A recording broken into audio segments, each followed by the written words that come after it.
রাম মন্দির হামলা ষড়যন্ত্রকারী মিস্টার আব্দুল জেলের ফরিদাবাদের জেলের মধ্যেই খালাস হয়ে গেল।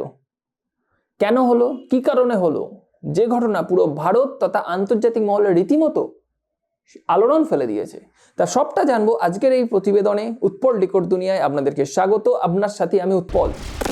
দেখুন, রিপোর্ট আসছে রাম মন্দিরে গ্রেনেড হামলার শক কষেছিল মিস্টার আব্দুল আইএসআই এর সহযোগে, যে আপনার গুজরাটের ফরিদাবাদের জেলে বন্দী ছিল এবং সেখানেই তাকে খালাস করে দেওয়া হলো। তবে এই ঘটনা নিয়ে অনেক কোশ্চেন উঠবে, নানা রকমের নানা মতের মানুষের মধ্যে বিভেদ তৈরি হবে যে জেল মানে তো সংশোধনাগার, তাহলে তাকে কি করে সেখানে খালাস করা হলো, তাহলে তাকে কি আর সংশোধনের সুযোগ দেওয়া হলো না, বা নানা রকমের কিছু কোশ্চেন উঠতে পারে যেটা একদম ভ্যালিড। তবে মনে রাখবেন, যাকে খালাস করা হয়েছে জেলেরই একটা কয়েদি দ্বারা, সে কিন্তু সমাজের বিশেষ কোনো কাজে লাগতো সেরকম নয়, বা সে একেবারে ইনোসেন্ট সাধু তাও নয়। তবে কি হয়েছে পুরো কেসটা, গুজরাটের ফরিদাবাদের জেলে রাত 8টা নাগাদ মিস্টার আব্দুলের মাথায় ধারালো অস্ত্র দিয়ে আঘাত করে আরেক কয়েদি অরুণ, এবং সেই আঘাতটা আব্দুলের লাইফের শেষ আঘাতে পরিণত হয়ে যায়। কে এই আব্দুল, যাকে নিয়ে এত কথা হচ্ছে? এই আব্দুল হলো পাকিস্তানের আইএসআই এজেন্ট। ইয়েস, ঠিক শুনছেন, ইনি হচ্ছে পাকিস্তানের আইএসআই এজেন্ট। তিনি হচ্ছে জন্মগতভাবে ভারতীয়, কিন্তু পরে আইএসআই এর সাথে হাত মেলান এবং পুরো বিষয়টা আমি বলবো।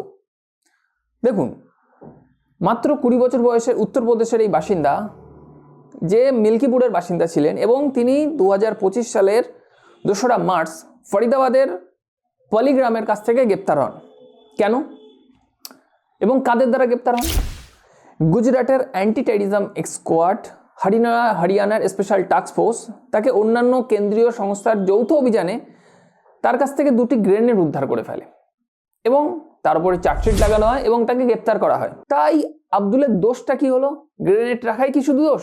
না, এই আব্দুল আসলে একজন ইন্ডিয়ান, বাট আদতে তিনি একজন আইএসআই এজেন্ট হয়ে পড়েন। তদন্তকারীর কাছ থেকে জানানো হয়েছে, বা তদন্তকারীরা জানানো হয়েছে, যে অযোধ্যার রাম মন্দিরে বিস্ফোরণের ভয়ঙ্কর পরিকল্পনা করছিলেন ইনি।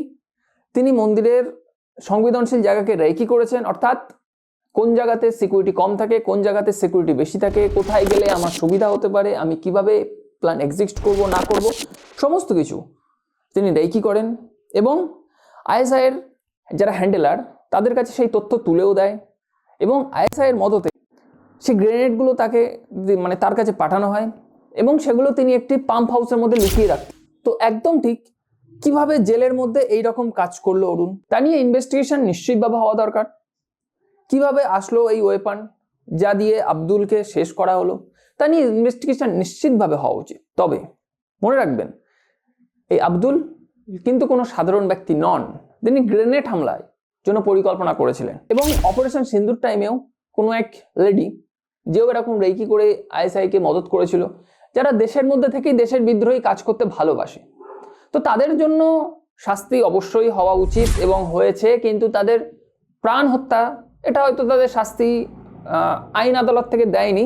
তবে সাধারণ মানুষ হিসেবে আমি এটুকু বলবো যে তাদের অন্তত এই ঘটনার পরে তাদের জন্য মানবিকতার দিক থেকে সহানুভূতিটা একটু জেনে বুঝেই রাখা ভালো।